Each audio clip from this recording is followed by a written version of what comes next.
Hi అండి. Welcome back to my channel Dharniram 555. అందరూ ఎలా ఉన్నారు? బాగున్నారా? నేనైతే చాలా చాలా బాగున్నా. ఇంక ఇదొచ్చేసి సండే రోజు వీడియో అనమాట. ఇంక మార్నింగ్ నేను లేచేసరికి అత్తయ్య ఇంటి చుట్టూరా అది క్లీన్ చేసేసి గిన్నెలయి కడుగుతున్నారు. ఇంక లేవడమే లేట్‌గా లేచా అని చెప్పేసి టిఫిన్ అది బయట నుంచి తీసుకొచ్చేస్తే ఫస్ట్ టిఫిన్ చేసేస్తున్నాను. దీని తర్వాత లంచ్ ప్రిపరేషన్స్ చేయాలి. ఇవాళ సండే. సండే అంటే ఆబ్వియస్‌లీ నాన్ వెజ్ ఉంటుంది మా ఇంట్లో. అందుకని చెప్పేసి చికెన్ తీసుకొచ్చారు. ఇంకా చికెన్ చేయాలి. చికెన్‌తో పాటు ఎప్పుడు బిర్యానీయే చేస్తాం కదా! ఇవాళ కొబ్బరన్నం చేసుకుందామని కొబ్బరి కడాయి క్లీన్ చేస్తున్నా. మీకు చాలా వీడియోస్‌లో చెప్పాను మా ఇంటి పక్కనే పొలాలుంటాయని. పక్కనే కాదు ఆనుకునే ఉంటాయి. పక్కనే పొలాలు ఉండటం వల్ల కొన్ని ప్లసెస్, కొన్ని మైనసెస్ కూడా ఉంటాయి. ఏమంటే ఎప్పుడు అంటే అప్పుడు పాములొచ్చేస్తా ఉంటాయి. ఇంకోటేమంటే పక్కనే గ్రీనరీ చాలా బావుంటదనమాట. మార్నింగ్స్, ఈవినింగ్స్ మంచిగా గాలి కూడా వస్తుంది. ఇంక అందుకని చెప్పేసి పొలం పక్కనే కూర్చొని ఆ కొబ్బరికాయలయి ఒలుస్తున్నాము. ఇందులో ఒక దాంట్లో నుంచి వాటర్ వస్తాయి కదా! అయి తాగుతున్నాను. ఇంకా నా ఛానల్‌లో బాగా సెన్సేషనల్ అయిన కామెంట్స్ ఏమంటే కొబ్బరి నీళ్ళు తాగకూడదు, తాగకూడదు అని చెప్పేసి. అప్పుడు తాగానండి. దాని తర్వాత మళ్ళీ ఇప్పుడే తాగుతున్నాను. కొబ్బరి నీళ్ళు తాగొచ్చంట డాక్టర్ అయితే సజెస్ట్ చేశారు. ఇంక నేను వంట చేయాలంటే నా ఒక్కదాని వల్లే కాదు కాబట్టి మా వాళ్ళు హెల్ప్ చేస్తారు. ఇవాళ మావయ్య గారు లేరు. అత్తయ్యకి కూడా ఇక్కడే లంచ్ అది ప్రిపేర్ చేసేస్తున్నాను. ఫస్ట్ అయితే అన్నీ రెడీ చేసి పెట్టుకుంటే ఇంక వంట ఈజీగా చేసేసుకోవచ్చు కదా అని చెప్పేసి ఇక్కడ పని చేస్తున్నా.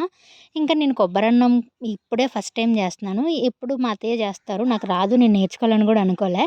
కాకపోతే ఇవాళ ట్రై చేద్దాము. ట్రై చేస్తే వస్తుంది కదా అని చెప్పేసి చేశా. అది కూడా ఇంక సింపుల్‌గా ఆహ్, ఎలక్ట్రికల్ కుక్కర్‌లో పెట్టేశాను. చాలా ఈజీగా అయిపోయింది. దీనికైతే ఇంకా ఒకసారి పెట్టేసినాక ఆటోమేటిక్‌గా అదే ఆగిపోద్ది కదా అని చెప్పేసి ఇంగ్రీడియెంట్స్ కూడా చాలా తక్కువే. కొంచెం అల్లం వెల్లుల్లి పేస్టు, కొబ్బరి పాలు, రైసు, పచ్చిమిర్చి ఇంకా యా యాలకులు ఇవి మాత్రమే వేసి కొంచెం పసుపు, సాల్ట్ అడ్జస్ట్ చేసేసుకొని ఇంక పెట్టేసుకుంటే అయిపోద్ది. టేస్ట్ మాత్రం చాలా బావుంటుంది.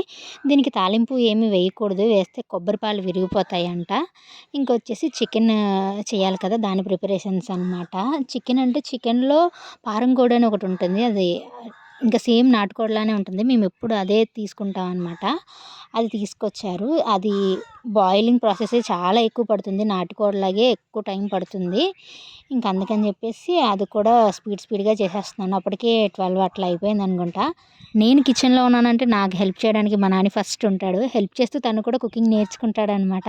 ఇంకో 2 మంత్స్‌లో ఎట్లో డెలివరీకి మా అమ్మ వాళ్ళ ఇంటికెళ్ళిపోతాను కదా అని చిన్న చిన్న వంటలన్నీ నేర్చుకుంటున్నారు వాళ్ళ అన్నయ్యకి చేసి పెట్టడానికి నాని. చాలామంది నా ప్రెగ్నెన్సీ సింప్టమ్స్ అయి చెప్పమంటున్నారు. అంటే అందరికీ ఇలానే నాకు వామిటింగ్స్, ఇంకా నీరసం ఇట్లాంటియన్నీ ఉన్నాయిలెండి.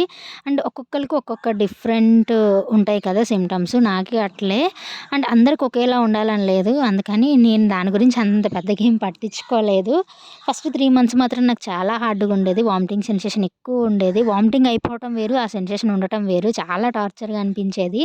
ఫుడ్ కూడా తీసుకోవటానికి అసలు ఏం తిందామన్నా తినాలనిపించేది కూడా కాదు. ఇంకా నా ఛానల్‌లో వచ్చే చాలా కామెంట్స్‌కి మోస్ట్‌లీ అందులోనే రిప్లై ఇచ్చేస్తున్నాను. కాకపోతే వీడియోస్ రెగ్యులర్‌గా పోస్ట్ చేయమంటున్నారు. నాకసలు అవ్వట్లేదు. ఎందుకో బిజీగా ఉంటున్నా. అందుకని రెగ్యులర్‌గా వీడియోస్ షూట్ చేయటానికి కూడా అవ్వట్లేదు. ఇంట్లో నేను ఒక్కదాన్నే ఉన్నా. దట్ ట్రైపాడ్ కూడా విరిగిపోయింది నాది. అందువల్ల సెల్ఫ్‌గా వీడియోస్ తీయటానికి అవ్వట్లేదు. ఎవరైనా తీయాలి. తీయాలంటే ఇంట్లో ఎవరో ఒకరు ఉండాలి కదా! అందుకని చెప్పేసి ఈ మధ్య వీడియోస్ కూడా డిలే అవుతున్నాయి. ఇంకోటొచ్చేసి ఇంకో 1 వీక్‌లో నాకు తెలిసి మన ఛానల్ 10,000 రీచ్ అయిపోతుంది. నా లవ్ స్టోరీ చెప్తానన్నాను కదా! మీకెవరికైనా ఇంట్రెస్ట్ ఉంటే కామెంట్ చేసేయండి. డెఫినెట్‌గా మీ అందరితో షేర్ చేసుకుంటా. నేను వంట చేస్తున్నప్పుడు మధ్యలో ఎంటర్‌టైన్‌మెంట్ కోసం ఈ చెల్లి వాళ్ళొచ్చారు. వీళ్ళు మా ఇంటి ఎనకాల ఉంటారనమాట చెల్లాలు.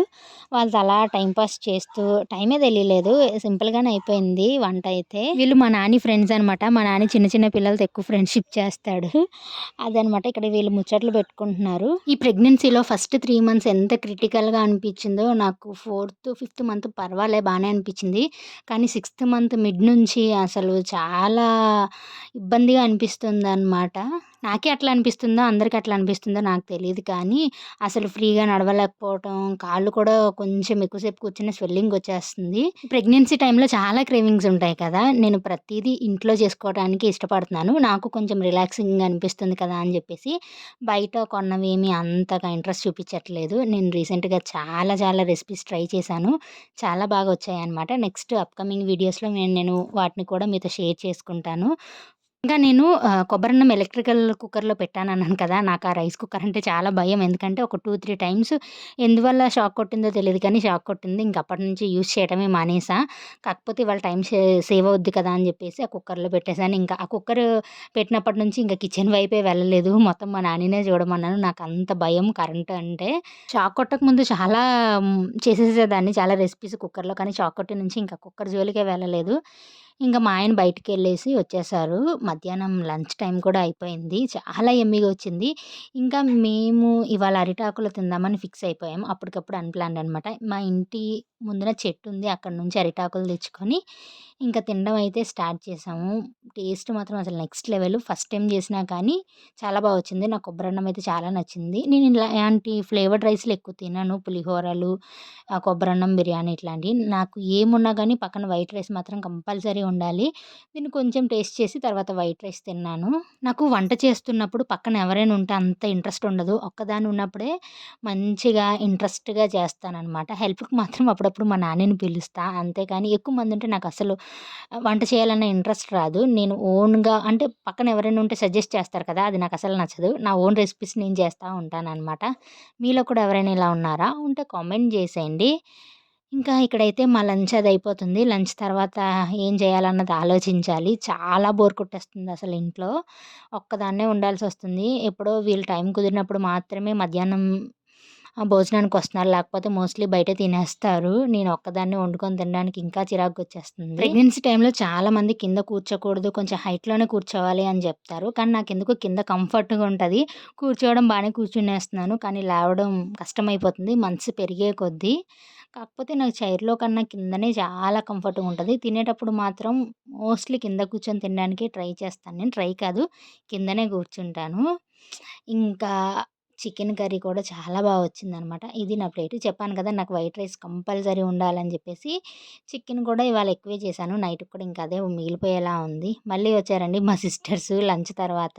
మళ్ళీ వీళ్ళతో చిట్ చాట్. దీని తర్వాత హౌసీ గేమ్ ఆడుకుందామని డిసైడ్ అయ్యాం. ప్రతిరోజు ఆడుకుంటాం. అదొక టైమ్ పాస్.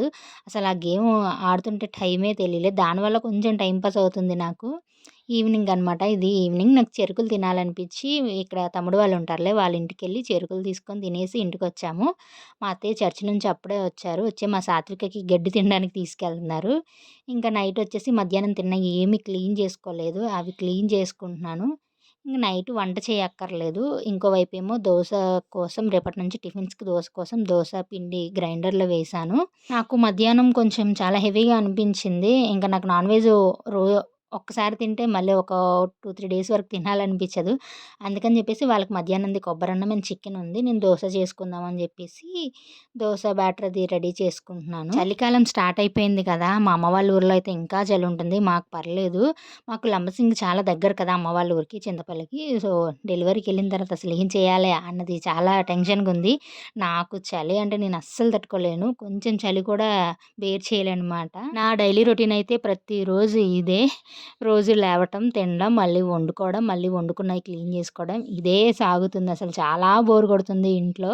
టైమ్ పాస్‌కి అప్పుడప్పుడు టీవీ, ఫోను లేకపోతే గేమ్ ఆడుకుంటాం ఇంతే. ఇంకా ఊర్లో కూడా ఎక్కువ మంది ఎవరు లేరులెండి నాకు ఫ్రెండ్స్ అందుకని చెప్పేసి ఇలా టైమ్ పాస్ చేస్తున్నాను. వంట నేను ముగ్గురికి చేసినా గిన్నెలు మాత్రం 10 మంది గిన్నెలు అయ్యేలా చేసేసుకుంటాను. ఎప్పుడు ఇంతే. రోజు ఒక 4, 5 సార్లైనా గిన్నెలు కడుక్కోవాల్సొస్తుంది. చాలా ఎక్కువ గిన్నెలు వాడేస్తాను. అదేంటో ఏం అర్థం గాదు. మా ఆయన వాళ్ళు తిడతా ఉంటారు. ఎందుకు రోజు అలా తోముతా కూర్చుంటావని. కానీ అలవాటయిపోయింది. ప్రతీదీ ఒక్కసారి యూజ్ చేసినా కడిగేసి పెట్టను. మళ్ళీ దాన్ని తోమేసే పెట్టుకోవాలి. అలా అనమాట నేను. ఇంకిక్కడైతే గిన్నెలయి కడిగేసుకుంటున్నాను. దీని తర్వాత మళ్ళీ నైట్ తిన్న గిన్నెలు గూడా కడుక్కోవాలి. ఇవి మధ్యాహ్నం తిన్నయి. మధ్యాహ్నం ఆకుల్లో తిన్నాము. అయినా గానీ బోలెడు గిన్నెలయిపోయాయనమాట. గిన్నెలన్నీ కడిగేసుకున్నాక హమ్మయ్య అనిపించింది. ఇంక మధ్యాహ్నం కొబ్బరన్నం, చికెన్ మిగిలిపోయిందని జెప్పాను కదా! నాకైతే తినాలనిపించట్లేదు. నేను దోస వేసుకుందామని ఇక్కడ దోస బ్యాటర్ రెడీ అవుతుంది. ఇంకొచ్చేసి మా అత్తయ్య వాళ్ళ ఇంటి నుంచి నేను చిన్న బుడ్డ కళాయి తెచ్చుకున్నాను. ఇదైతే చాలా క్యూట్‌గా అనిపించి తెచ్చేసుకున్నాననమాట. ఇంక దాంట్లో మా ఆయన్ని పచ్చడి చేయమని అడిగా. నాకు టమాటా పచ్చడి చాలా ఇష్టం. తను నా కోసం దోసలోకి టమాటా పచ్చడి చేస్తున్నారనమాట. ఇంతే ఇంక దీని తర్వాత వీడియో ఏం షూట్ చేయలేదు. ఇంక నిద్రపోయాము అంతే. ఈ సండే వీడియో. వీడియో నచ్చితే లైక్ చేయండి. ఓకేనా? బాయ్.